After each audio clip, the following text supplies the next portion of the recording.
A careers day that doesn't look like a careers day, but is a careers day.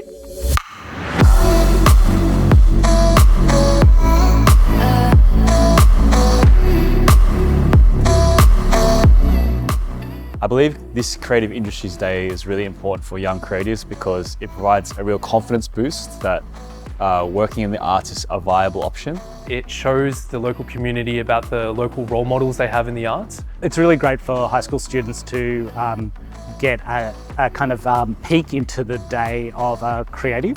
You know, not just like this is the course you can do or the degree you can do, but like what would my life actually look like and what would the pathway actually look like individually. Students don't always realise that creativity comes in many shapes, forms and sizes. I think it's that kind of age-old adage that you can't be what you can't see. So being able to engage with people that are in industry, in creative practice is really integral so that they feel like it's a pathway they can choose and feel like it's one that is accessible and meaningful for them as well.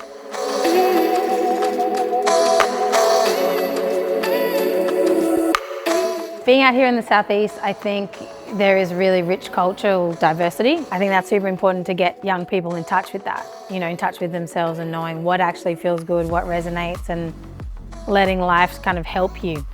And I think it's really crucial that students that live outside of that city, down here in the southeast, are afforded the same kinds of opportunities to engage with industry. I thought it was really fun, like really interactive, and got me interested in performing arts and stuff. It was amazing to be part of the planning process and then actually come and see it come to life. Like, it was such an amazing experience. I think it's also important to know that there is work.